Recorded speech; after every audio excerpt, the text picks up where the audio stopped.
Hey guys, welcome back to another edition of the Go Earn It podcast. And today I'm super excited to get him on the podcast. He's a big name, and that's no pun intended when I say big. Robby Smith, we got him on the podcast today. Robby, how you doing, bud? Doing great, doing great. How you doing? Thanks for having me on. Thank you for being on. For listeners that don't know who Robby Smith is, he wrestled for the Olympics back in 2016.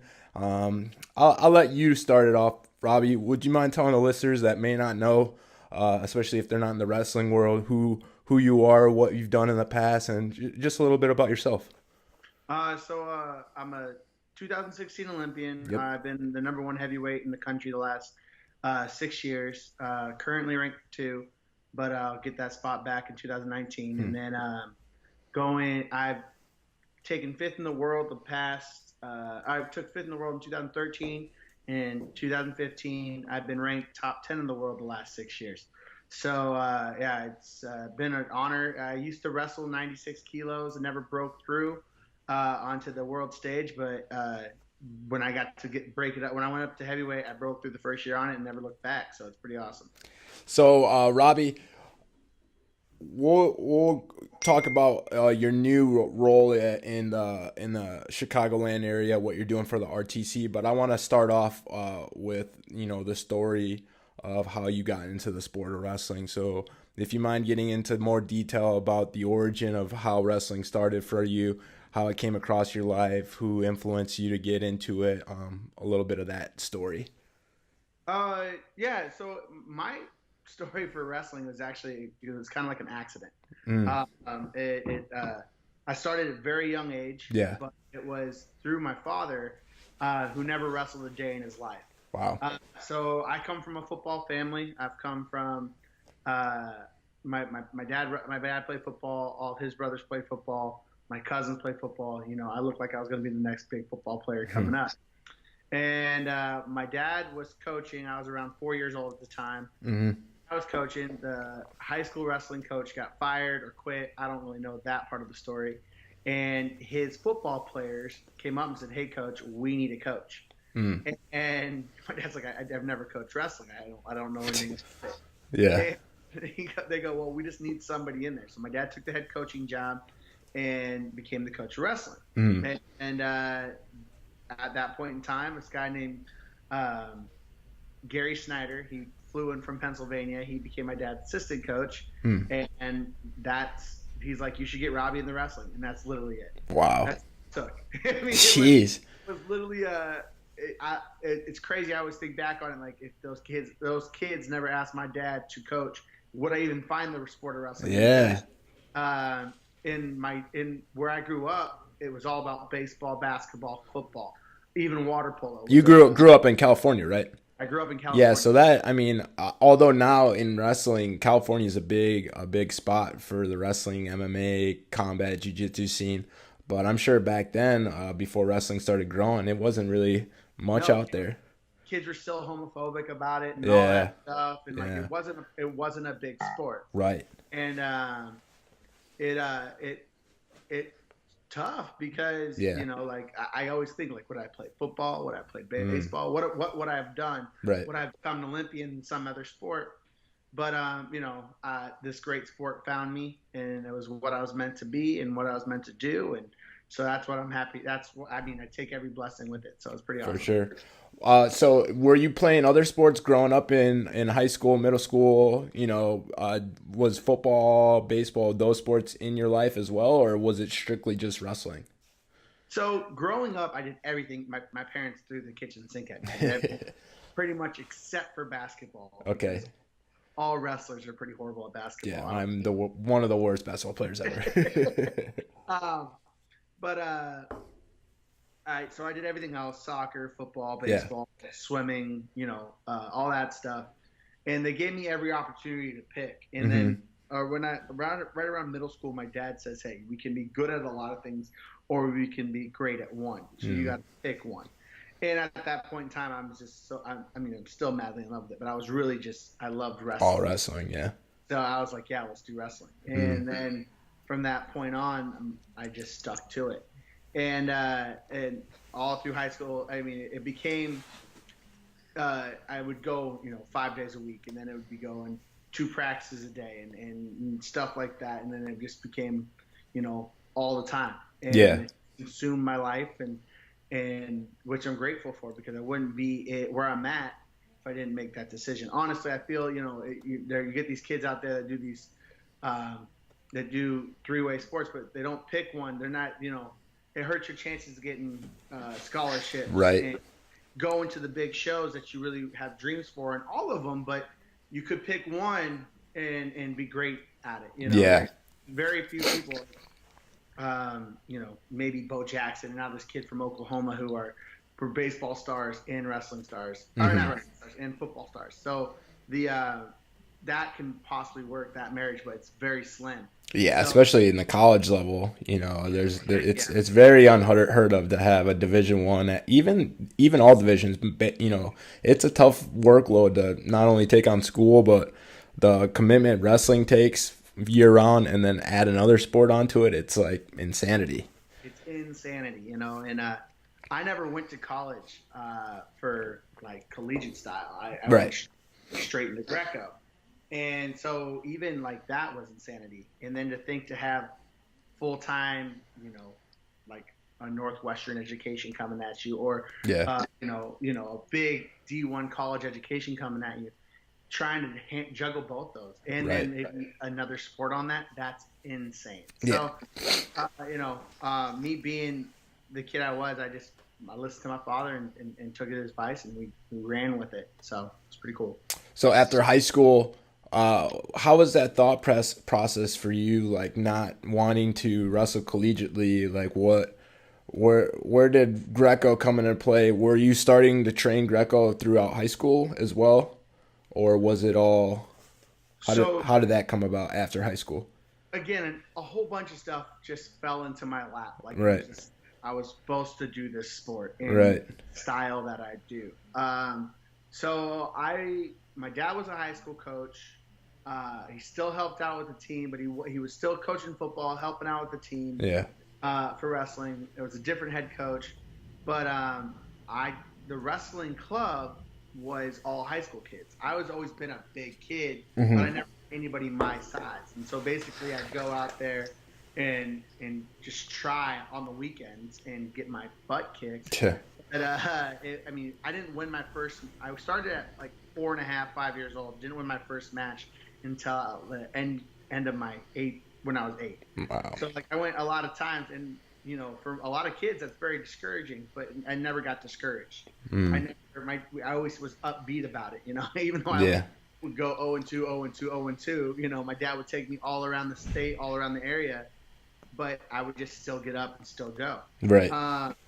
And so one time, starting to make strides. I was 9 years old at the time, and I won a couple matches, getting ready, and we were at a tournament early in the year, and this club that we're sitting next to at the time, it's called the CYC, and one of my coaches growing up called Ray Trujillo.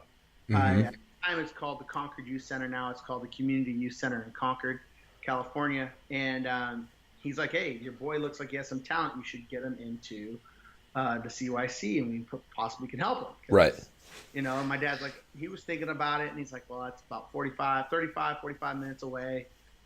He works all day. He coaches, and my dad and my family all sacrificed so much for my career. And, I don't think he'd ever take anything back, because he cherished those moments with me when we were in the car. There's nothing like you put your son in the car, you drive 30, 45 minutes, and all you have is that car. Yeah. All you have is you and him talking. That's some of the best times I've ever had with my dad. So it was pretty awesome. And so started going to CYC, go twice a week, go in there, and it's by far, it's dominant Greco. The guy that started it was Bill Martell, who was a 1988 team Greco team leader, in 1992 Greco team leader, and then was the 1996 Greco team too. He was a coach when UC Berkeley had a wrestling team. He never really wrestled, but he was just a coach and just studied the sport and learned the sport and was a brilliant mind. Um, and so he actually started the club with this man, Ken Hoffman, and then he brought in other guys. So now the guy that runs it is Mark Halverson, who's been my coach since I was 9 years old, since I stepped on the mat at CYC. He coached me my first Greco Yeah. match. He coached me in the Olympics and is still coaching me to this day. Wow. So it's a bond that you make. It's a brotherhood that we have there. Everybody always finds a mentor and then a mentee. Like mine were Kenny Cook and Stevie Gee. They're not real big names. They used, on the circuit, but they taught me a lot. And then I brought up Luke Sheridan, who's now also bringing up Peyton Amania, who's at Michigan State. Right. Luke's at the WCAP. And so it's just a brotherhood that goes on through that. And honestly, that's where I fell in love with Greco, because that's all they did. And I love my job. What I tell people I do for a living is I get to throw people on their heads and choke people out. Yeah. So it's pretty freaking awesome. And I learned that from day one when I learned my first arm throw that I hit at Olympic trials that helped me make the Olympic. That arm throw has made me take every big step in my career. Right. It helped me do it. Yeah. It helped me get on my first world team. It helped me win my first section title. It helped me win my first state match. That thing has taken me everywhere, and I learned it at 9 years old. Yeah. I've used it ever since. Well, even I would say before that, those matches of those couple 3-4 years of losing, without you being consistent and just keep trying and persistent in trying to get better. Had you not gone through those years of losing, who knows like what it could have been, Exactly. Again, this sport has literally just fallen into my lap, and good people, wanted to help and saw something in me, and then never let me live it down. Like never always live up to my potential. Yeah. And it's been amazing. And so if it wasn't for CYC, there would probably be no me. Like I would probably have went the folk style route, and I don't know how good I would have. I mean, I was good at folk style, but I don't know how college folk style was, but I was really good at Greco. Yeah. I mean, it literally, it's like the butterfly effect. If I would have went one different turn here or there, what could have happened? Yeah, for sure. It's crazy. Yeah. So with the experiences now that have led up to this point, would you say competing in the Olympics back in 2016 is the highest of the high you've been on for as far as accomplishments and just satisfaction of feeling rewarded by being recognized as an Olympian? Is that one of the best moments for you, hands down? Oh, for sure. I mean, it's a lifelong dream. I shouldn't say every wrestler, but every wrestler that wrestles Greco and freestyle, their dream is to be an Olympian. Yeah. At some point in time, as soon as I watched my first Olympics that I remember in 1996, and I watched Alexander Karelin wrestle. His name, I literally just had it. Matt Gaffari. In the finals. It was a heavyweight finals for Greco Roman wrestling. And I remember watching Baumgartner and the freestyle do all their great work that year. But I really remember that match because I just started Greco, and it was really big in my mind. At that moment in time, I was like, I want to do that. I want to be an Olympian. That was it. Like everybody wrote about being, when you're young, a firefighter, a policeman, a cook or whatever. Sure. Mine was always about being an Olympic gold medalist. Wow. Always. So since I could dream it, I wanted to achieve it. And so that was huge for me. Yeah. Like that was a lifelong dream. But yes, that was probably the biggest moment, but also being able to represent your country for 5 straight years in a row. Yeah. Championships. Traveling to 40 different countries with USA on your back the whole time. It's not even your name. It's you're representing your country. Right. That is just amazing. Probably the biggest humps and the biggest hurdles of my senior career. When I made my first one, was just because I wasn't. Right. It wasn't supposed to happen that fast, you know. And everybody would tell me, you know, you're making this jump, and you know, I had Jamil Byer still in my weight class. I had David Arndt, who is this Marine that is just a total badass, and you know, everybody was like, it's just you know, we'll give it a couple years. By the time it's, you know, 2016, we'll get you'll be ready. Mm-hmm. I said, okay, you know, but I just was working my ass off every single day. I was doing everything, you know, and it's not, you know, everybody wants to see you working out, and people judge you on that. It's not what the way they see it. It's what you do on when you're looking. That's the stuff that takes you to the next level. And when I made that first team, that was a true proud moment of my life. Of, you know, that was a one weight of like, oh shit, now let's go fight the world. Yeah, for sure. Yeah, so it's us against them. You know, like, yeah. I looked up. My dad was so proud, and it was that tournament was crazy. So there was only one match that went to 3, and so it's the best 2 out of 3 matches. Yeah. In the finals, and it was me and David in the finals, and he won the first one 6-2. I won real quick the second one.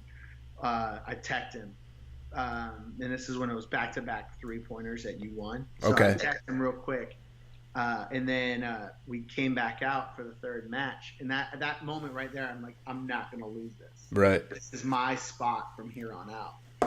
And that's when I just decided. And that moment was where my whole career just turned.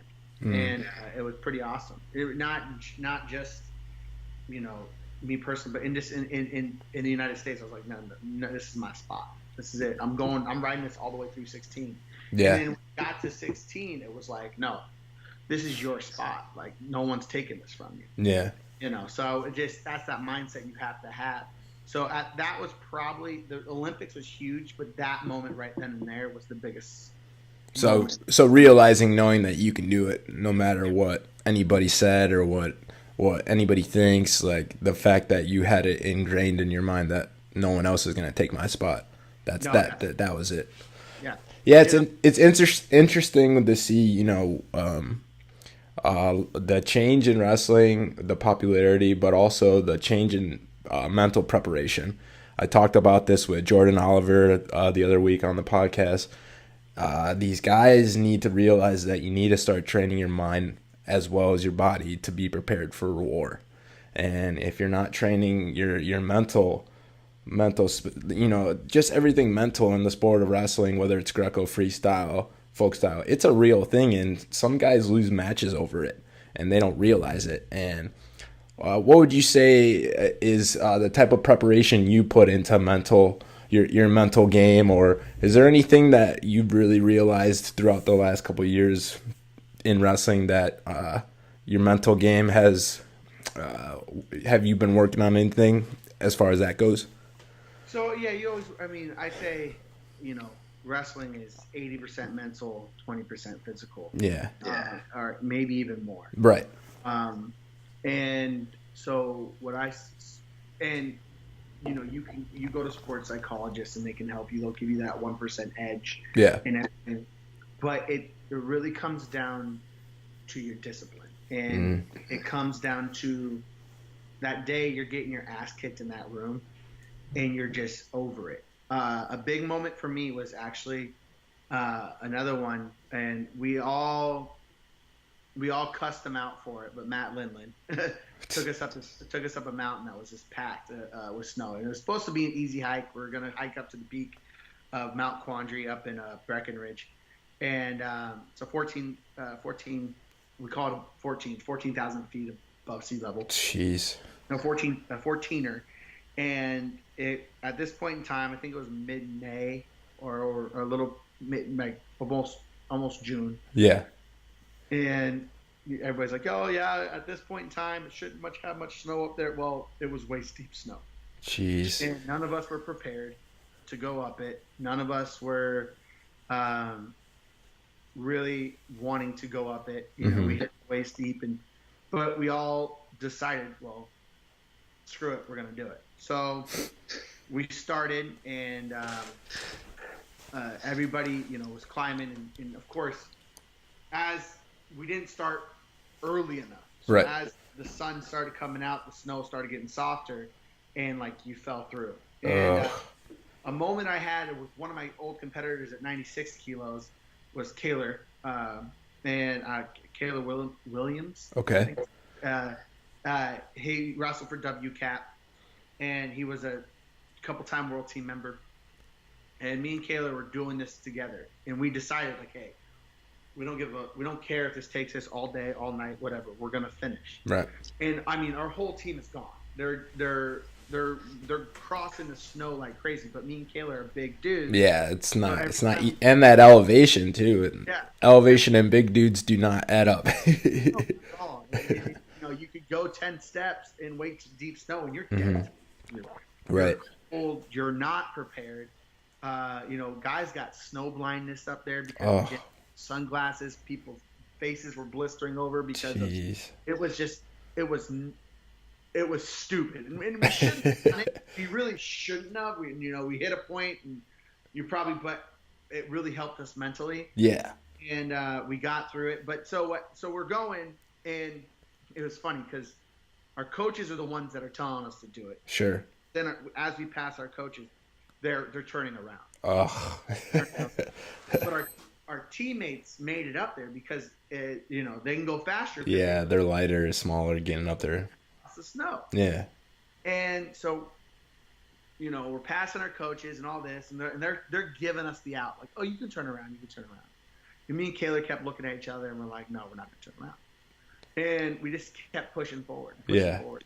And we would do it at a time where, all right, we pick a spot, we're gonna make it to that spot. Take a break, gonna make it to that spot. Yeah. And our teammates were waiting for us up top, and they were about to turn around and come down, and we made it. Yeah. Made it. And they all told us that we didn't think you were going to make it up here. We were literally not believing. And me and Kayla go, we knew that, and that's why we believed ourselves. Believed in ourselves. Yeah. And that's why we finished. We didn't care if you guys were going to turn around and come back down. We were going to finish this together. And at that moment in time, I was like, if I can do this and get through this, I can get through anything. Like, it's not okay. It's not Everest or whatever. Right. In days, but the mental part of it, of complete exhaustion, frustration, everything about that, it put me at peace when I wrestled in the Worlds that year in 2015. We were cussing up a storm every time we took a step through the snow. Yeah, it's just hell. You're like, ah! Yeah. Man! And screaming. And as we scream, we're hearing snow crackles, and we're like, oh, shit, is there gonna be an avalanche? Like, yeah, right. Your life is in your own hands. You're frustrated. And at that moment in time, when I wrestled at the Worlds that year, I was like, I've been the most frustrated I've ever been in my life. Yeah. Everything else is easy now. Like, go ahead, screw me over. Like, go ahead, like, screw me over. I don't care. I've been frustrated. I was screwed over by a mountain. I've had people that I love and are my brothers, but not believe in me. But I finished. Right. And I did it. And that year is the match that tournament is the match that really put me out there. Yeah. In the perspective when I wrestled Makov and that tournament, I was down in every match I wrestled. Every match I wrestled, I was down. Yeah. But the WCAT coach, Coach Lewis, came up to me one time before that year. And it was after the 2014 Worlds. He goes, Robby, it doesn't matter what the score is. He goes, every time you step onto that second period, I know you're going to win. He goes, I just believe in you because you never give up. And so I've had those words resonating in my mind. Yeah, I'll make it to the second. If you better finish me in the first. If you don't finish me in the first, you're going to remember my name. Right. Like, it's simple. Like, you're going to remember me. Every time you see me from that point on, you're like, I don't want to wrestle that guy. I don't want to wrestle him because he's going to give me everything he has. And then when I did that after that mountain climb, and then I was just like, oh hell yeah, like I can beat everybody. Yeah. Like if you let me get to the second period, we're done. Like it's game over. I'm Right. good. And then I wrestling. It was great. Was my coach Momir Pekovic? It's a great picture of us. He has my head. He's holding my head. He has a towel around my face, holding my head. My eyes are just wider than ever, and he's yelling at me at the time because it was loud. And he goes, "We have him right where we want him." I'm losing 7-2 in the bronze medals match. Yeah. I'm 3 points away from getting teched. And he goes, "I have him right where we want him." I'm like, "What?" And again, I just believed. I believed. I was like, "Yeah, you're right. I do. I have. No one can touch me in the second." Yeah. And yeah, it was nuts, man. That's what put me on, and that's that mentality that you need. And it's like I said, it's the stuff that people don't see. So, like when you're getting your ass kicked in practice, and your coach says you have to get up one more time for practice to be over, and you give everything you possibly have, everything you have, everything deep down inside you get out. You decide. Right. But at that moment in time, it shouldn't take the coach to tell you you're done. Why didn't you do that before? Right. Yeah. So then it's when you can change that. It's that epic moment that, you know what, I'm done. Woe me, petty me. I'm gonna just get my ass kicked. No, how can I change this? Yeah. Do it when you're down and hurting. That's when you change. Yeah, it's like with the especially with wrestlers, when I'm coaching up some of the younger high school kids in my local areas where I coach, help out some high schools here and there. They don't realize just how much more they can give themselves and prove to themselves. So they're so focused on proving themselves to the coaches and whatnot. They just got to focus on working as hard as they can for themselves. The coach is going to see if you're putting in the work or not. But if you're trying to put on a front and you're only working hard when the coach is walking past you, when you're drilling moves, you're doing yourself no favors by taking a break the moment the coach walks past. You know what I mean? Yeah. And it's the same thing in anything in life, really. It's the things that you have to do day in and day out, every single day, in order to get to wherever you want to go. And it's not about who sees it. It's not about who you tell. It's just about what you do. Yep. And there's moments in my career that, like, I think also this is the mental part of it, is you wake up and your body is just destroyed. Yeah.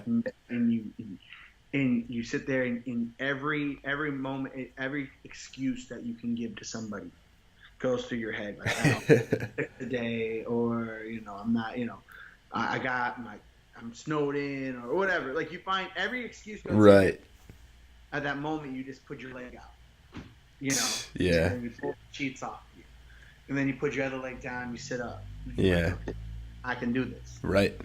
And that's it. That's just the battle right there. Yeah, that's the crazy part. It's like, at the end of the day, if you truly want it, you're going to do whatever it takes to get it. Yeah. But if you don't, okay, then you just never wanted it that bad. These guys that say they want to win a state title, they want to win an NCAA title, they want to win Fargo. That's cool, man. You could say it all you want. You can write it on social media. You can post pictures showing off how hard you're working. But until you actually do everything possible to try to get there, just shut up. Like, stop worrying about what people think about what you're trying to go after. If you want to go after it, just do it, That's my coach, Momir Pekovic, told me. And then I would always, we'd always have these meetings during the year of what your goals are, and you tell him. And he told me one time, he's like, don't write your goals down. He's like, I don't want to hear your goals. I mean, like, to him. Right. I don't want to hear your goals. Write your goals down, like, to yourself and what you see. I have everything, world champ, whatever. Yeah. But he's like, stop talking about it. Mm-hmm. He's like, be about it. If you want to do it, be about it. Yeah. Like, that's it. Plain and simple. And then the whole mental game is there's people out there trying to help you mentally. Yeah. It's people out there, and people say, well, you have every resource that you ever needed. Your psychology. The biggest thing for me is if you're having a hard time, talk about it. If you're, like, find somebody you trust. If it's your parents, your coach, whatever, find somebody you trust and talk about it, because The outside distractions are the worst distractions. Mm. What do you elaborate on that? What do you mean by outside distractions? So, you know, I mean, I'll go back to 16. I've had stuff happen this last year that are just distractions, but I won't use those as excuses.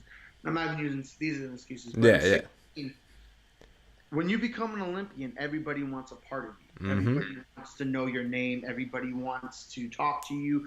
People out of the woodworks, oh, Robbie's my best friend. And, Right.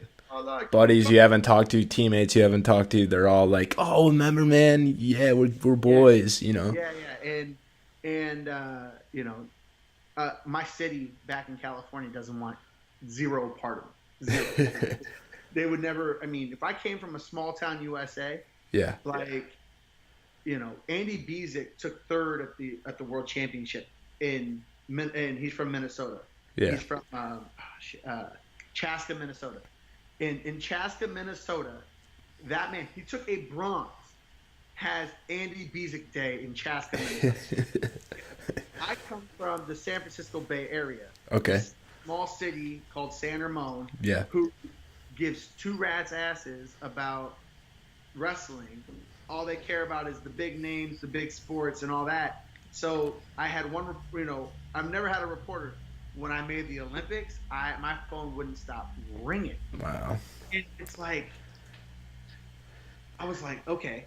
And I was embracing it and I was taking it, but then I was putting too much on me. Mm. You know, I made the team. It was great. Everybody wants a part of me, and I put too much on me. And then Right. I'm doing things, and I was like, man, why am I doing this? Like, Yeah, it's like you're doing this for their benefit and their satisfaction, not yours. You know, it's the reverse now. It's like, oh, these people want to get my attention, but really I'm just giving them my attention back to them, and they're just stealing it. And that's the whole thing is, and it's not, and you know, you can do it, and there's ways to do it better, I think, than what I did. Right. I just let myself out there and be free, and let anybody talk to me, and because I thought, you know, I don't want to be that guy, but there is a moment in time, and now I know that, like, you got to go dark. Yeah. Like, you got to get off social media. You just the things that people say to you on social media. Oh yeah. Just with your head, you know, those distractions, and if you don't talk about them, you don't get them out, and you fester on them. So now you have that, and then you have wrestling, you have weight cutting.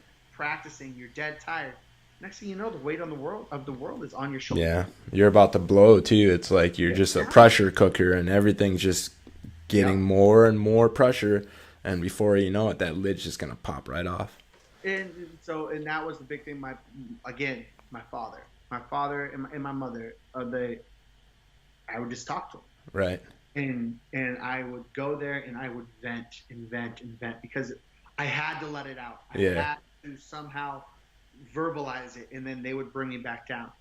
And that is, you know, I didn't do that really before the Olympics. You got to be that tough guy. Yeah. I don't got to be a tough guy. If I need to cry, I can cry. You know what I mean? Like, it's emotion. It's not bad. It's just you got to let it out. And I learned that.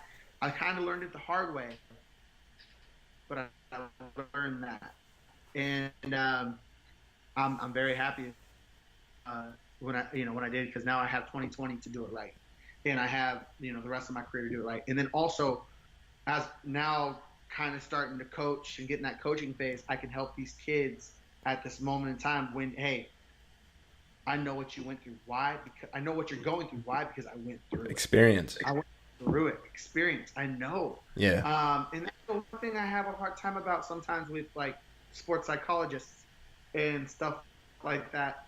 I mean, I love them. They're great. Again, that's that 1% that can get you to where you need to be. Right. Do it.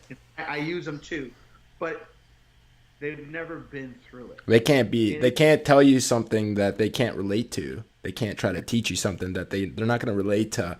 Sitting in a sauna, cutting weight. They're not going to relate to sitting on a cycling bike for 2 hours trying to cut that last 2 pounds. They can't relate to that. So when they're trying to tell you, oh, it's okay, you're gonna get through it.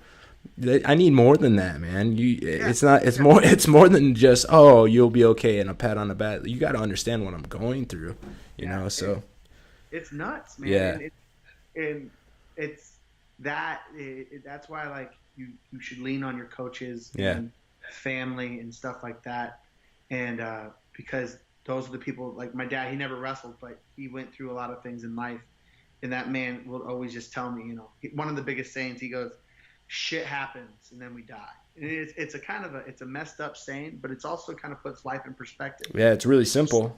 It's really simple. Yeah, Shit happens, and then we die. Yeah. What are you gonna do about it? Are Right. you gonna let that shit destroy you, or are you gonna rise up to the occasion? Right. So that's the kind of stuff. So talking again on that mental aspect, talk it out. If you have problems, talk it out. If you feel something, talk it out, because that's what's going to help you. Don't fester. Don't become that cooking pot that just is about to explode, like you said. Just become that person that can release that pressure. So accepting into that coaching role, let's talk a little bit about the news that broke just recently. You got a position offer and you took it. Let's hear all about it. So I mean, again, another thing, just I was not looking to move on from the training center anytime soon. Yeah. Even though it was starting to become time, 13 years in one spot. It's a big thing. You know, it's a lot, and Matt in this Andrew Howe, Matt Soliano, they came to me and they're like, hey, Matt was like, called me up. It was before Nationals last year. Okay. Like, would you be willing to possibly become an RTC athlete and coach here? So player coach for the next couple of years, and then we'll see where it goes from there. Right. And I was like, I mean, I wasn't thinking about it. But, we got it. I got a family here. I got my mom and dad in Colorado Springs. I got my fiance. I'm about to get married in a month, actually, a month today. Congrats. Good for you. Thank you.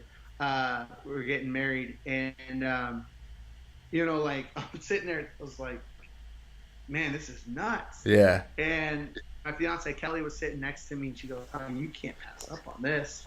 And I was like, she has a point. And then it was crazy. It was like I was getting other offers from other people, but this was like the best offer. And then also Illinois is just right now our powerhouse in Greco, and especially the Chicago area. Yep, for sure. And then also we're in the mecca of wrestling of Wisconsin, Minnesota, up in Michigan, down in Iowa.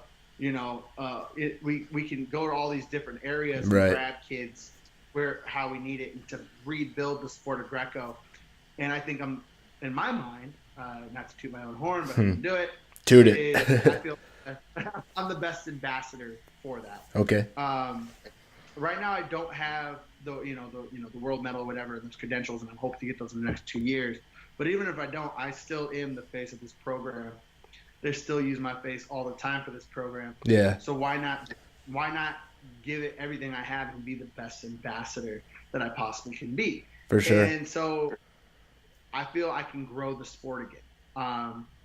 We're just getting our feet wet now. It's me and Joe Ryle here, and we're starting up, and we're working out at Northwestern. We're helping that team grow and get better, and we're going to start implementing Greco into that team. And what my thoughts and how everything goes. But back into how I got into it. So Matt called me up a couple months into it. Nationals were gearing up. They brought me out. After trials, I was real scared. I was like, does anybody still even want me? I had a bad day. That's all I chalk it up to. Yeah. And I called Matt. Matt's like, no, man, we still want you. We're like, we want you. And I think you're still, your best years are yet to come. Yeah. Right. And I was like, you know what? Let's do it. And he brought me out. Took a trip up here, saw the area, and then it was like I signed. I said, "Wow, I'm down," And now it took some time. I'm planning a wedding. I'm planning. Yeah, for sure. It's a lot to take in. All that stuff, a lot going on. But I got up here in September. I was here for a couple weeks, and I had to go back down to Colorado Springs for camp. So the whole being an athlete and being a coach at the same time is going to be a new adventure. But I'm so excited to take that adventure. There's not a lot of guys doing that, No, it's player coaching. It's going to be it's going to be something different, but I think I can handle it. Yeah. Plus, I got coaches that are my coaches, Momir Pekovic, Coach Mark Halverson, Gary Mayhab, my one of my best friends, Andy Bezick, who's now the coach at Northern Michigan. Yeah. A coach up at Northern Michigan. They're all willing to help me, guide me through my way of my Greco. And I'm like, perfect. And then I can help guide these kids through that. Right. So, and yeah, man, it's beautiful. I'm super happy. I've jumped into it and I'm giving it 100% of me, and I'm going to try to make it the best thing in the world. Did it ever cross your mind that like coaching was going to come down the road for you, or was it just like something you never really thought about? So, I mean, you've heard me talk about wrestling, and I'm very passionate about my wrestling. Right. Even more passionate about coaching. Wow. I love coaching since I was a young kid too. I love help molding kids to become not just champions but good people. Right. That's what this world needs. We need to go back to the younger or the older generation of wrestlers that come through that was molded that way. Yeah. If you can wrestle, you can do anything in your life. Easily. Like, Yeah. there's nothing harder than this sport. Right. And if I can guide a kid through that, and if he can grab NCAA titles, world titles, and Olympic titles, that's just a cherry on top.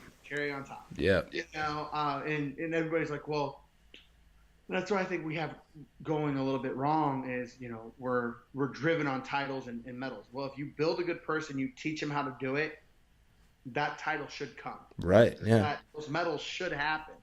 You know what I'm saying? Yeah. It's just they go hand in hand. Right. Because that person's going to have the work ethic, the dedication, the desire, and the respect for that sport, for everything around him to become that champion. Yeah. And that's what I'm all about. Right. I love it. And that's what I can't wait to help these kids build. Yeah. And once I do that, and then we take over the world. Yeah. Because there's no reason in my mind that the U.S. should not dominate in freestyle and in Greco Roman. We have the best athletes in the world. We have the best facilities in the world. We have the greatest humans in the world. Why can't we do it in both? Right. We just got to put time in the both, and we need the right person at the helm. And, I think I can do that. I think I can be that person. I just got to get some time and do it. Yeah. And, I'm again, it's that what my coach Momir told me, don't talk about it, be about it. And so I want to be about it. And, but for me to be about it, I have to get that word out. And that's why I think having me on. And thank you, man. No, this is a pleasure on our end to have you on, because you're a guy, it was a no-brainer for us. You got named one of the coaches, and we were like, let's get him on, because we've worked with Joe before, and Joe's great. We love Joe and what he stands for and how hard he works in the wrestling world. And for you to be on our podcast, so we appreciate it, man. We thank you so much. No worries. This is awesome. But yeah, so that's what we're gonna build. And Northwestern and their coaching staff are giving me the ability to do it. Yeah. And it starts with me. And then we got folk style season coming up. So once the boys get through folk style season, I'll get them ready for universities and stuff like that, and juniors, and get some guys on the junior team, and then get that Greco bug to just bite them a little bit, and then we'll go from there. Because once you're hooked for life, man. You can't get out of it. Yeah. So, Robby, my question for you next is, what's it like watching these big guys wrestle in college? What do you think of the guys like the Snyders, the Coons, especially coming from a Greco background? You're just basically a spectator of the folk style world. And so, what's it like watching those guys compete in college? I'm sure you do enough, just scouting and looking at film and just watching guys compete in collegiate level. What are your thoughts on the heavyweight division? I like to promote freestyle wrestling. Yeah. And I don't think we do enough of it. Right. In the styles, Coon took a big jump in folk style, and for Greco. Right. Because guys were like, well, how do I defend it? It's easy. Just practice it. Learn, yeah. learn. I mean, get a guy that knows how to do it and Yeah. learn. And then compete in it and feel it outside of one season. Right. Jacob Casper did that, and if Jacob had a little bit more size, I think he would give him Kuhn a little bit better run because Kuhn's just massive, big dude. But Snyder, man, he's an Olympic champion, world champion. So even him though, it's learning how to control an underhook, and learning how to control the positioning, and the hand and that stuff. It's not difficult. I mean, when I say implement Greco into your wrestling, it's not. I don't want you souping people. Right. Want to feel free. I mean, you can't soup somebody, but I'm not talking belly to belly. There's so much cliche mindset when it comes to Greco that everybody thinks it's all throws. No, it's more about positioning and learning how to have your leverage be your strength, not your weakness. Really learning your leverage, your body. Because it doesn't matter. I've seen you take 265 plus pounds and flip it backwards over your head. And it's like, how did that guy do that? Well, that's called learning how to do Greco. Yeah. It's I call Greco a chess match. And chess isn't appeasing to the eye normally, until somebody wins. And if you're a chess fan, that was great, checkmate, It's a lot like a chess match, because if your weight is off balance just a little bit, a hair, a fraction, you're pushing a little bit too hard, just a little too much into me, checkmate. So you're flying. Again, you say, people look at me, and I mean, I'm not the most physical specimen in the world. I mean, I got fat on me. I'm big, but I know my leverage, and I'm stronger than shit. I guarantee you, people that don't know you from an outside point of view, they'll look at you and be like, that guy's not an athlete. And then they see you put on a singlet and go on the mat and see you do what you do, and they're like, how does he do that? It's very deceiving, It's very deceiving, and it's just, I've learned the art of Greco-Roman wrestling, and that's, again, I don't even call it a sport. I call it an art. It's an art form. It's a martial art. It's an art form. It's different than the other styles. Freestyle is exactly what it is. It's a freestyle. It's a scramble. You can grab a leg. You can grab so much stuff. You're in trouble. There's something there to grab. Right. If you're in trouble in Greco-Roman wrestling, there's nothing to grab. Yeah. Nope. You're going opposite direction. You're not. You're going either to your back, to your face. It's not fun. If you're getting tossed, it's not. And that's what people say. It's, so for me, I'll see a 2-0 match, a 1-0, 3-0, whatever, and it'll be push-outs and stuff. But you'll see scrambles. It's the chess match of it. Okay, well, did you see it off balance? But then he scrambled out of it, and now look where they're at. And that's what's amazing about it. But then when it hits, boom! Now you're seeing huge things, and everybody wants to be a part of it because it's amazing. Right. And it's that's what I love about Greco. That's the whole thing. I literally can tell people, I throw people on their heads and choke people out for a living. And I love it, and I do it with a smile on my face. Yeah. Like, there's nothing better than that. Right. And that's what people don't understand. That's what Greco is. But then when you want to implement that into folk style, into the other styles, you teach them the way of underhooks, 2-on-1s, hand fighting, head positioning. Right. Head positioning is so huge. Everybody says in the defense for folk style, it's hands, head, and then legs, right? Right, yeah. Well, if I have head position, he can't even get to my hands. My hands don't even have to work. My head's doing the work. Right. And Greco can put that into your folk style. Greco can also, when you need to ice a match and you have a lead and it's a 1-point lead, 2-point lead, you can grab a 2-on-1 and move them, or an underhook in control position. Right. That's how you can ice a match. Not using, without being stalling techniques and going backwards. Right. For heavyweights don't understand. Everybody goes collar tie, inside tie, collar tie, inside tie. That is the epitome of stalling. But if some guy grabs my head and goes collar tie, that's the easiest way to get an underhook. Now I got an underhook. I can attack the body. I can attack the leg. It's all about how you move. And keeping things underneath you and stuff like that. So I mean, it's for every weight class, but especially the heavyweight class. That is so important and important. And I feel with Kuhn the last couple of years and how what he does to people, what he did to people, um, they didn't know. But well, if you would have took the moment in time as you grew up in wrestling and did all three styles, you would have known.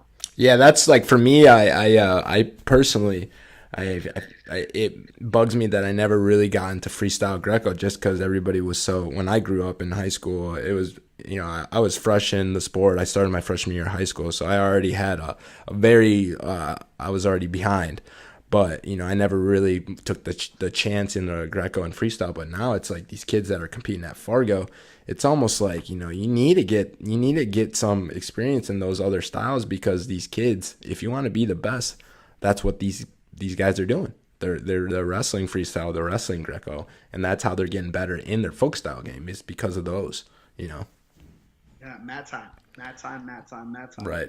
You don't have mat time. There's everybody's like, well, the big stain my dad always got, and everybody thought my dad was a slave driver. Honestly, but it was me. It was me. I mean, from when I would say 8th grade until senior year in high school, and then it took a drastic drop at senior level because of just competitions. We don't have them. Right. But I would wrestle 150 matches a year. Jeez.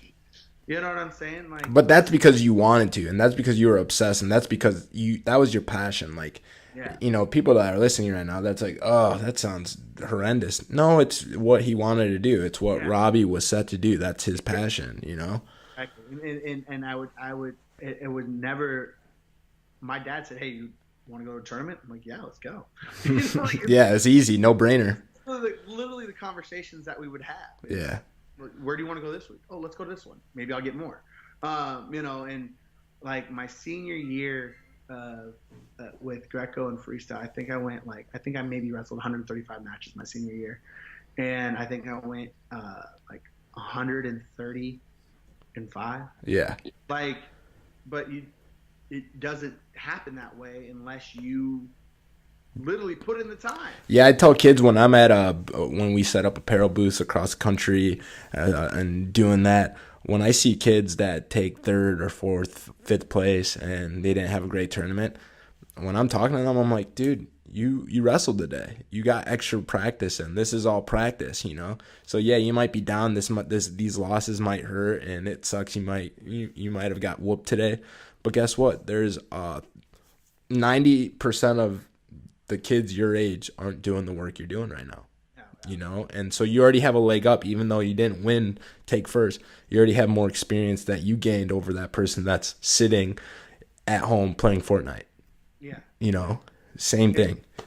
And I don't even call them at young ages. I mean, even at mine, at my age, you don't call them losses. You call them learning lessons because you take it losing is such a negative word. You're a loser, whatever. Right. It's a learning experience. Yeah. It's a learning lesson because what did you do wrong, and how can we fix it? Right. It's literally that easy, and you see these kids throw fits, you see these coaches getting in kids' faces, and you see all this stuff, and you're like, well, that's just completely opposite of how you're going to help that kid. Yeah, and his growth, not only just as an athlete, but as a person in life, like you yelling at them and bashing them for not doing what you're not doing on the mat. You're yelling at somebody else for what their actions were. Yeah. Like, how are you helping that kid? Not only are you putting him down, but you're making it worse by making him feel bad because he didn't do the job that you wanted him to do, Yeah, so last year I coached a youth team. Yeah. Colorado Springs, and it was awesome. I had a great time doing it. It was so much fun. Right.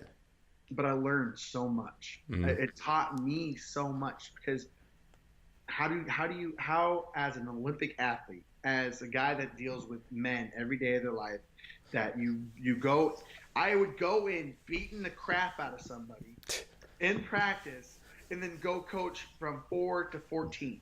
Yeah. My mindset had to change drastically. Yeah, you got there's that on and off switch where it has to come on and off when it. I was a badass at one moment in time and I had to become this nice jolly giant. Like, Yeah. These kids see me and they're like, "Oh my God, Robby!" And one time I had a bad practice. I had a bad practice and I had to miss. It ran late, and I didn't eat before the little kids. Oh no, that's not good for a big man not to eat and then has to go coach. You're in for a treat. I was hangry for sure. The little kid, Kelly, my fiance, went to practice before me. She would show up to every practice. She went to practice before me, and she goes, "Hey guys, just to let you know, Coach Robby's not going to be the happiest."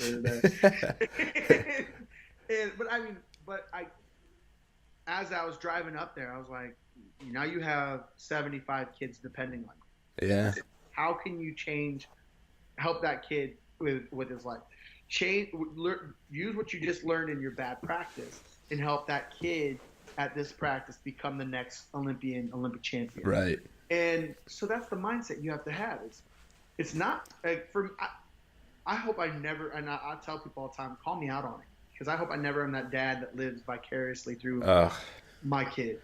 We call them psycho wrestling dads. I've talked about it with plenty of guys on the podcast about that type of dad that, they just have to live through their kid, and it's sad. It's sad. Yeah. Or the coach that it all depends on wins. Yeah. And that's all that he cares about is how much his kid wins. Right. And their kid, and it's again, like I said, it's building human beings. At the end of the day, this kid's not going to wrestle. You're not going to wrestle for your rest of your life. Right. It's not like you're going to be 85 years old, 90 years old wrestling. Right. You will be living, and you will have to be a decent human being. Yeah. Teach that person how to be a decent human being. And so, like, I was sitting there coaching these little kids, and like, again, I had a bad practice, going to practice. How can I help? But you teach them, like, right. You try that cartwheel again. I know you're not getting it, but we're gonna get it. Mm-hmm. You know what I mean? We're gonna do our push-ups correctly. We're gonna do everything right. And then when we go off to the mat, my kids, everybody told me from the year before until when I got there, and it was more because the coaching staff. It was one guy, and then it went to three guys. So okay. When you have two more guys helping you. But my kids couldn't cry on the mat. I said, if you walked on the mat not crying, you can't walk off the mat crying. We don't cry for losing. If crying was not losing, then we all would cry all the time. Yeah, for sure. All the time. All the time. And I said, if you're not crying walking on, you can't cry walking off. And you got to tell me what you learned every time. And that was it. I mean, I never yell at my guys, and no one ever. I had a couple kids cry, and I talk them down. It's like, now you got to tell me what you learned. The next time you walk on the mat, if you walk off crying, I'm going to pull you off this tournament. Yeah. You walk on holding your head up, and you walk off holding your head up. Yeah, most of those guys that like your mindset and the way you just approach that situation, a lot of these psycho wrestling dads, because of their experience not being in the sport like you, they think it's easy to just yell and bicker and just put down the kid instead of being like, hey man, were you in that position when you were a little kid? So if not, why are you even wasting your time doing it to somebody else? And you sit there, and like one time I was doing an event. So I do events for USA Wrestling. I'll go to tournaments and sign autographs and stuff like that with kids. And I was at an event, and I saw this dad he wasn't even ripping into his kid. He was ripping into a high school volunteer referee. And man, I've been screwed at the world level. Yeah. Where I've had plenty of opportunity to just be furious. Yeah. Yeah. And this man just looked like somebody pissed in his cereal. Like, yeah. This is a weekend tournament. Right. And it made me. It's the one time I've ever done it. It made me so mad. I said, I got up, and they saw me get up. Like, the people are sitting there. We're all watching. They saw me get up, and I walked down there. I said, "You want to yell at me? See how big you are when you yell at me. Yeah. Yell at me. See how this goes. How'd that go down? This little 14-year-old kid that's here on a weekend to help your kid actually get mat time. Right. Yeah, he's not perfect, but yell at me. Let's talk about it." The guy backed down so quick. Ugh, it's so funny. It's like, why? And then I talked to him afterwards, and we calmed the situation. I said, do you know what you're doing to your kid mentally, Nope. to your team mentally? You have no idea. You're teaching them to be you. Right. And all you care about is you. Yep. You have how many kids here, you don't give a shit about them because of you. Mm-hmm. Don't do that. And the guy apologized. He was like, right, it's and that's what I want to get out of it. As a wrestling coach, we should be mentors. Mm-hmm. Not a mentor, and you're not there to help your kids grow. Don't be a coach. Right. Don't be a coach. Yeah. Because you're making shitty wrestlers, shitty people. I think what it comes down to, like, when you look at it and the word coach, unless you have to take out the power trip of being a coach. Like, okay, yeah, you're a coach, you have the authority, but that means nothing to anybody else but yourself. Mm-hmm. Like, you only view it as you being the coach. Your job as a coach is to make somebody better. Yeah. And if you're worried about having that power over trying to help, you shouldn't be a coach. Yeah. Because if you're just looking for the title, it's not worth your time. You're wasting that athlete's time just because you want that title. So a lot of these wrestling dads that are wrestling for youth club or coaching for youth clubs, are you a wrestling dad or are you a wrestling coach? Because there's two different things. And if you try to be a wrestling dad that hangs around the wrestling club and calls himself a coach, that's not right. No, it's not right at all. And there's so many. They just, again, like what you just said, but there's so many eyes looking at you. Yep.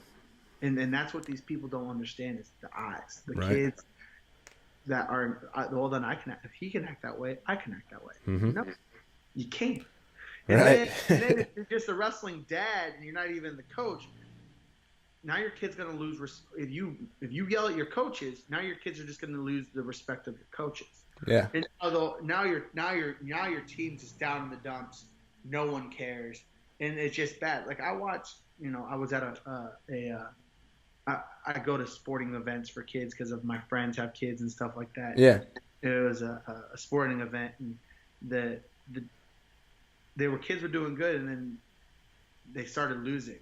Mm. And then you hear the parents saying, "Why did we make that call? Why are we doing this?" Well, it happened. Get over it and move on. Yeah, the excuses start coming out of left and right. If you wanted to be a coach, you should have put on the shirt. Yeah.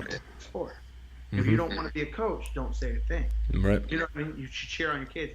I even got into it. I was not happy with the referee, and I was yelling at the referee.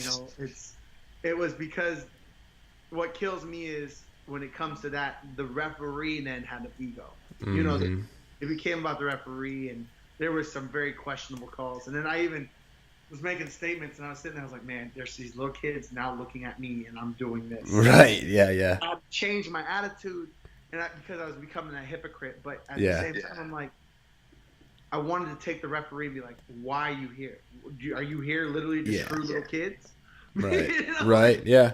Like, no, and the thing is with reffing, it's I have a funny story. So I reffed one match in my entire life, and I called a quick pin, and the dad just chewed me out, and I never felt so like embarrassed and terrible, and the pain I felt from that kid, and it's the hardest job in the world. Like, it's one of the hardest jobs because you're making a call that is gonna dictate a win and a loss, and in that kid's eyes, that's everything. And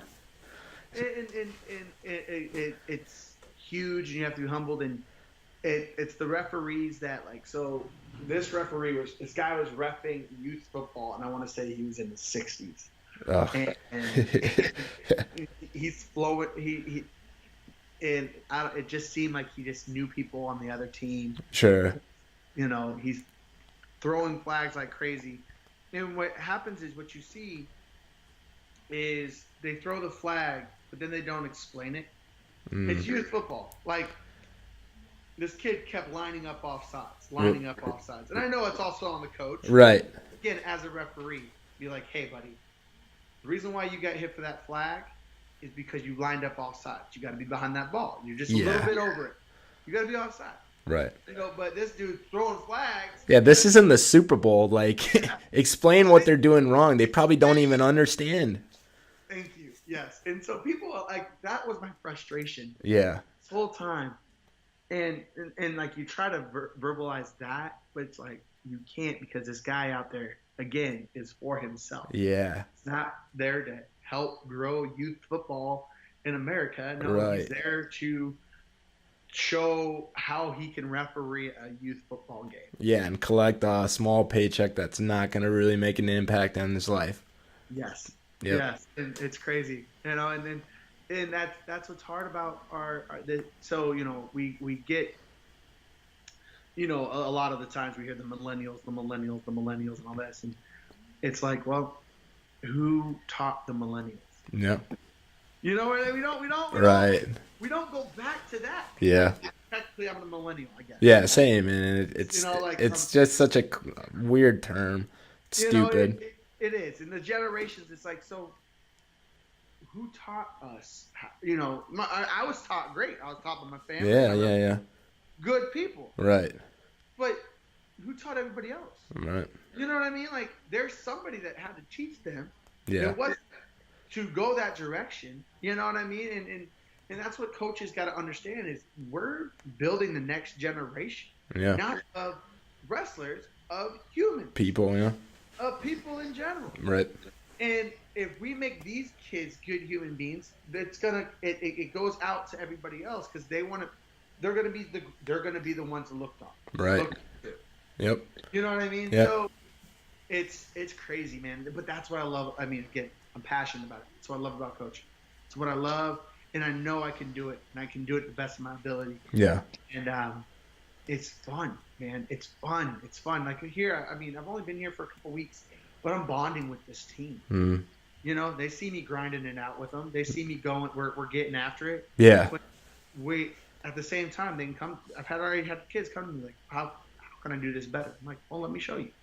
Let's figure it out. Let's talk about it, and let's go from there. Yeah, the most rewarding thing coming from it as a standpoint from coaching, it's like, it's not about being the best coach or having the best moves to show or people, the parents love how you perceive perception, whatever it may be. The most important part is that kid gets amped up when he wins or learns something that he didn't learn before, and he gets excited and he wants to show the coach. That means everything.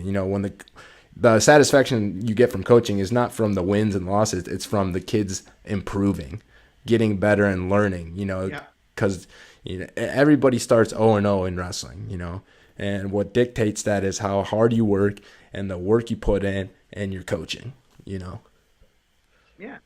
for sure. It's really cool. I mean, and we're in the greatest sport in the world. Right. You can't beat it. Like, there's nothing else like this sport out there. And people try to debate me on it and compare it with me. And I guess I'm just stubborn. I don't really listen to it. But at the same time, I'm like, come do what I do. Right. Come do what I do for a week. A day. I'll give them a day. I don't think they'll make a day. Like all the time in high school, I always had it, and my coach was always easy on them because I was a 215 pounder, and we needed 189. They always wanted to back up 215, and then we always needed heavyweights. Yeah. So we would recruit football players, and this is one story. It's always so great. And I think it was my junior year. And we had a couple football players come out, studs, big linemen, linebackers, and all this. And right. The coaches go like, Robby, you can't wrestle with them for 2 weeks. We got to get them in shape. You can't wrestle in 2 weeks. And there's this one guy who just thought he was the cat's meow. He thought he was the big dude on campus, all this stuff, and that's fine. And we're going, and he always like, why is Robby always over there with the other coaches? You're like, don't worry about Robby. Mind your own business. Like, don't worry about Robby. Don't worry about Robby. Well, 2 weeks came up, and they have to introduce me to him. Yeah. It's the team. Right. So they have to, and I'm the captain of the team, and me and my buddy David Krishna are the two best wrestlers on the team. Sure. And now it's like, okay, now they thought that I was wrestling to them, and they weren't. They Yeah. you know what I mean? Like, Yeah, I get what you're saying. Robby to come over back to us type of deal. No, Right. to get to Robby. Yeah. And what would happen like the years before is I would beat the guys up so quickly they would quit within the first week. So we thought if we give them 2 weeks to adjust, yeah, maybe they won't quit. And one day with me, everybody quit. I only had one guy ever stay. One day with me, everybody was gone. Yeah. It's hilarious. It was like 6 dudes, and it felt 6-on-1, and I just eat them up. It's like, where were you? And the guy kept running his mouth, and I was like, so what happened? Like, yeah, wanted it, I brought it, and now you're gone? And he goes, it's more than that. You don't know, I got this injury and all this stuff. I was like, yeah, exactly. Yeah, I'm just coming off football, so like my conditioning's not there, and yeah. Like, well, you quit, and now you're known as a quitter in my eyes. Yeah. And that sentence that I told him that, it just deflated him. Right. Yeah. It's like I mean, my buddies, I talk trash and stuff like that. Sure. I never talk shit. Right. I'm actually a really nice guy. For sure. I let my talking be on the mat. Yeah. When I get on the mat, I want to kill you. Right. Well, it's a different mindset. You're kind of compete. It's competition, But I don't need this whole like, oh, we gotta hate each other. It's like, why do we gotta? What did I ever do to you? Yeah. Right. It's a sport. Like, yeah. It's over it. Yeah. Am I better than you? I might be. Yeah. We'll see. Let's see. This is what's so great about it. Right. On a one-on-one, let's do it. Whoever wins, wins. Yep. Get over it. That's it. And so like I never talk trash, but there's just moments I just zing people in my life that I'm like, oh. Yeah. It's satisfaction. It's inner satisfaction. You don't got to show it or gloat about it, but it's something that it's a chip on your shoulder.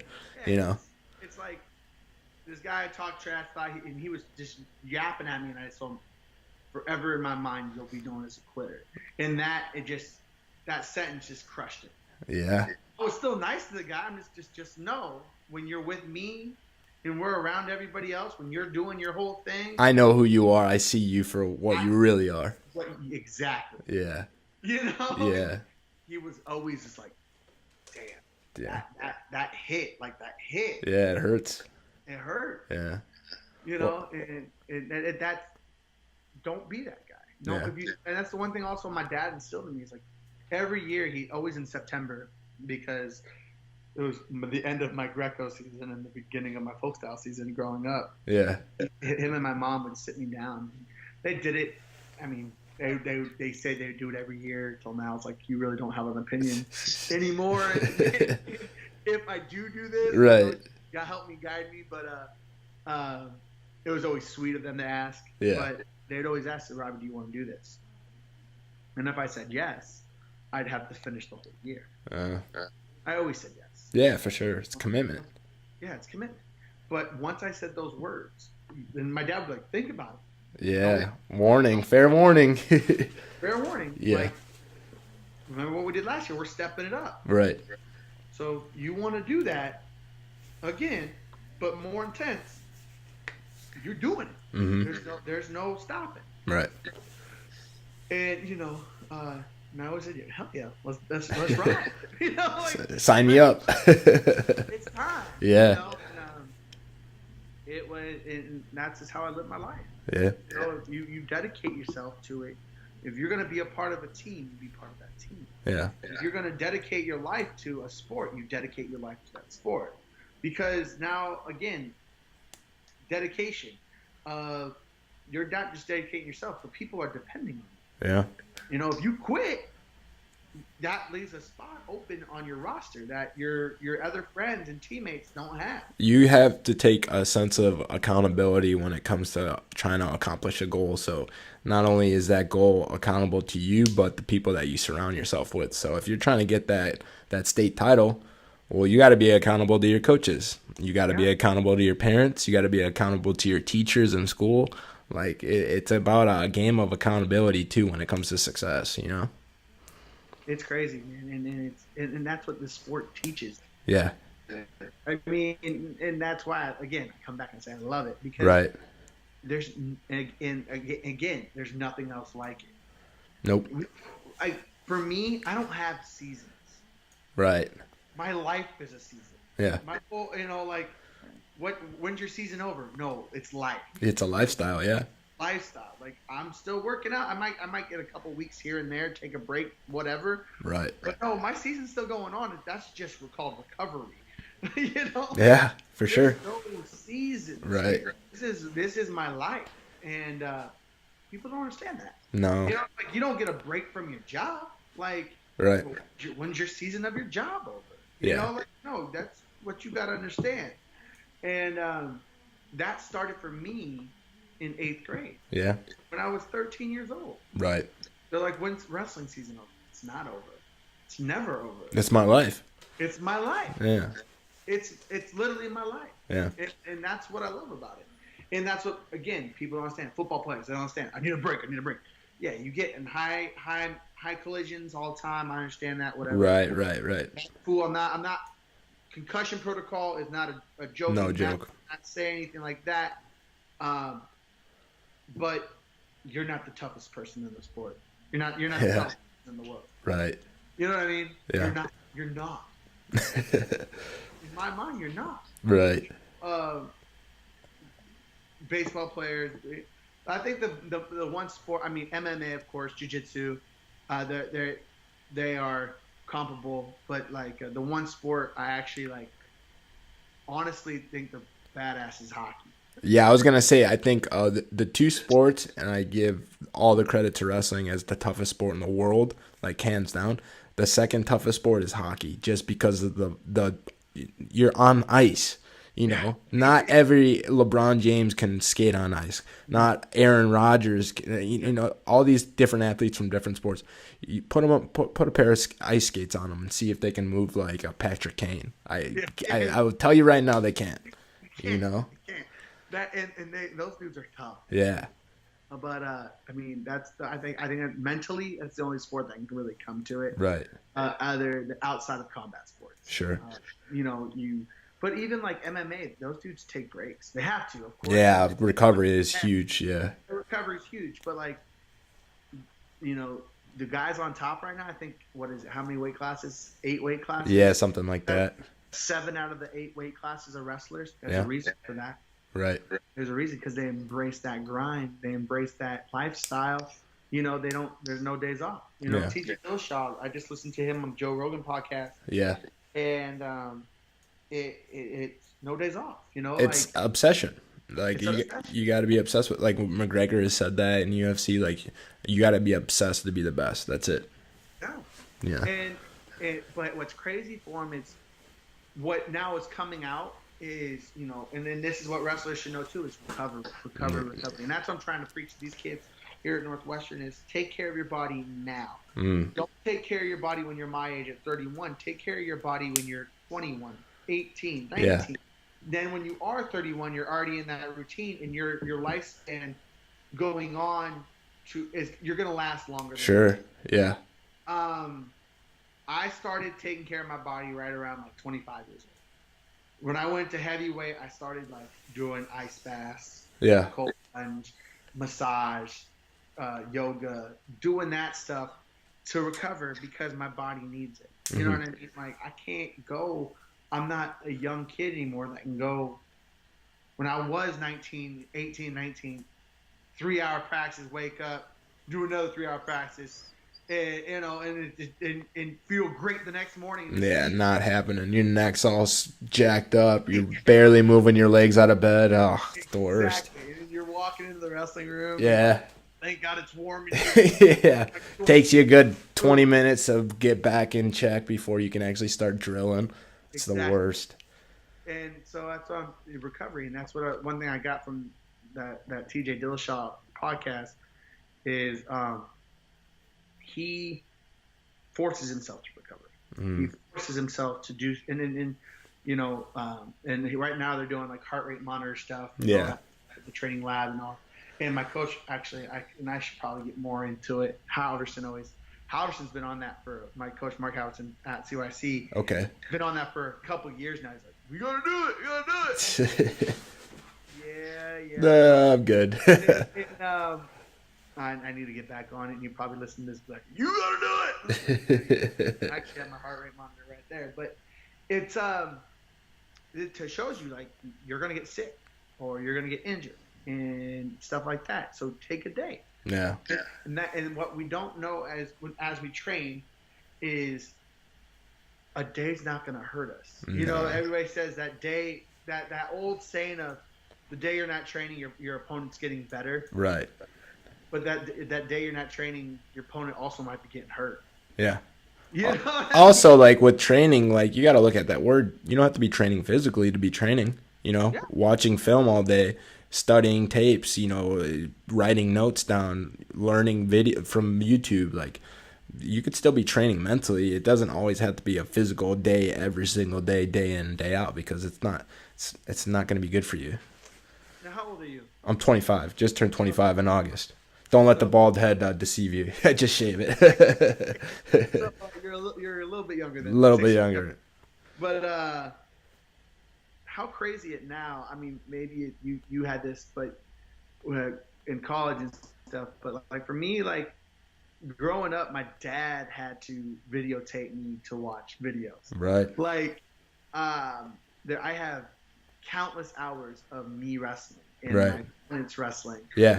Had somebody can videotape you or videotape your opponent over in Russia wrestling, and then you can watch that right then and there. Instantly. And yeah. that is crazy to me. Like our coaches, when I even started back at the training center in 2005, right. Our coaches would go to the European Championships and they would videotape the European Championship so we could watch it. You can find that on YouTube like in 2 seconds. At any moment in time I need it. Yeah. These have no idea what the real struggle was. Right. Without the technology. Yeah. Like scouting reports. You know, like all of it, like there's nothing you can hide anymore. Well, it's like the digital social media age. It's like it doesn't like you don't, and I don't mean this in disrespect, but like you don't really need to have a coach to learn how to wrestle. Like as far as the content, you know, you can go on Instagram, you can find millions of technique videos from wrestling coaches all across the world teaching stuff, and if you just watch and consume that, you'll learn. You know, you know. Now you got to perform it. Yeah, for sure. That's where the coach comes into play. You know, you have to be hands-on. It has to be some type of one-on-one interaction, contact. But as far as the content, dude, there's so many different podcasts. There's so many different video, everything. Out of the top wrestlers, and I'm thinking about starting one. Me and Joe might be starting one, but I mean, Kyle Dake, David Taylor, Snyder, all these guys are doing. I mean, if you want to learn some of the best technique from the best wrestlers in the world, you don't have to go to a clinic anymore. Nope. You just got to type in Kyle Snyder double leg. Yeah. You know what I mean? Like, and on the crazy level too, double, boom. And there you got it. It might not even be personally from them, but there's coaches out there that are breaking down their moves, you know. Yeah. So it might not be from that person's mouth, but at least you see that breakdown and you're like, oh, I didn't know that Burroughs hit that shot that way, you know. Well, you also then you have to remember you have to have freakishly long arms. Yeah, no, yeah. One side of the mat to the other, and then the strength to pull it in. Right, that's a right. Different story. Yeah, different story. But I'm sitting there, I'm like this podcast. What we're doing right now is insane. Like growing up, it would never be this way. No, you know, like what? Right. So, some kids like, did you listen to that podcast when I was 4? It's like, I mean, like 8 years old. Like, yeah. Podcasts, you know. Can you imagine like hearing like a Cale Sanderson when he was in college still? And he jumped on a podcast, it'd be like, what? You know, like, so when I had Seth Gross on, you know, that's NCAA champ from last year, possibly going to do it again this year, who knows? But when we look back 10 years from now, like, I'm going to be able to say, like, yeah, that dude was a stud, like, you know, and all these guys I mean, one of my first podcasts I had, or our first couple, were Lee Kemp and Ben Peterson. Those guys, you know, maybe from our generation, most of these kids don't know who these guys are. But if you're from the 90s, 80s, 70s, you're like, what? Like, these guys were legends, you know? Yeah, and you gotta look into the history of the sport. But again, what's so amazing with the history of our sport, we have technology. Yep. It's not much. Like for me, like growing up in high school, for me to watch some of the greatest matches in the world, I would look forward to going to Oklahoma for junior duels because we would take a trip to Stillwater and we would go to the National Wrestling Hall of Fame and we can go into the archives and pick out any matches in the archives to watch. And that's when the all team California was sitting there in the chairs watching, John and watching those matches that were amazing and that you remember from. But you never get to watch them on TV, but you remember them from the Olympics because that's when they were the only time they were ever on. Yeah. You know what I mean? Like, kids like, oh, the NCAAs are coming up in March. We didn't get to watch the NCAAs all the time when we were younger. Right. You know what I mean? Like, for a kid like me, like, people like always, I've become more of a student of the sport as I gotten older. But when I was younger, I wasn't. Right. The reason being is because in my area, there's nothing being told about. You didn't have it either. Like, you didn't have that access, like these things right here. Like, we did, like, I remember when I first got my first cell phone, I was like maybe like 11 or 12. And then that was just to use it to text mom or call dad. And that's it. I'm not filming Instagram live matches or uploading YouTube videos. Like, we had none of that. We just had a little phone that we didn't have like TV on here. Like, you could watch movies on here now, I had the brick. So my dad owns a construction company, his own construction company. Yeah. It was the Nokia Nextel. Yeah, Nextel, beep beep. Yep. The only time I could ever use the phone was to Nextel. Yeah. My mom. Right. Talk to my mom. It's absolutely insane. Yeah. And now again, of course, as I've grown and learn names and stuff, and go to the archives and see, like, go check out the national or the wrestling museum in Stillwater. National Wrestling, it's freaking amazing. Like, yeah, never been. I have to check that out. Oh yeah, it's right next. It's literally right next to the wrestling room. Yeah. For, Oklahoma State, and it's really cool. Right. And what's cool is they put up all the national champions, like from Fargo's name. Yeah. See your name in it. Wow. It's kind of it's really cool. Yeah, for sure. I haven't been in a couple years. The last time I went was in 2013 because they had World Team Trials there. But I mean, that's amazing. Yeah. It's really cool. But that's how I learned so much about people. Like, reading, we would spend hours in there over, that's what we did on our break in between practices. Right. At Oklahoma State before junior duels, is we'd sit in there and watch and look and read stuff. But it was neat, man. Now kids have technology and they can just look whatever they want up, Yeah, that's a perfect segue to end this podcast. So, Robby, where can listeners find you? Where can we check you out? Check me out at RTDS Greco. That's RTDS Greco on Instagram. Yep. On Twitter, it's RTD Smith. Okay. And those are my two main. I don't friend people on Sure. Facebook. I actually don't use Facebook much anymore. But those are my two main resources. We're gonna be starting up a Chicago Regional Training Center website, or social media, yeah, and stuff like that. So you can start following us on that, and but check me out. I do a lot of personal content on there. I'm gonna start trying to do more wrestling content on mine, and then especially on the RTC one. Yeah. But yeah, man, that's where you can check me out. Cool, man. Well, Robby, thank you for your time. As I always close out the podcast. Oh, and by the way, after we get off, I'd like to just send you out a gear package just on Go Earn It. Just we appreciate your time, and we always love hooking up our guests with all sorts of gear. So be sure to do that after. But as I always close out the podcast, when I ask somebody what does Go Earn It mean to you, what would you say? Uh, believe in yourself Yeah. and go out and grab it. Whatever you dream, you can achieve it. Because I've had many people tell me I can't do something, but I've gone out and I've earned it. I've gone and earned everything I've ever done. And so if you believe it and you dream it, you can achieve it. So go out and earn it. Perfect, Robby. Well, thank you for your time, man. This is awesome. Listeners, be sure to listen to this tomorrow. Comes out on Friday. The Robby Smith podcast will go on it. Thank you, man, for your time. I look forward to talking to you soon. All right. Awesome, man. Thank you so much. You Appreciate have it. you have a great day. You too.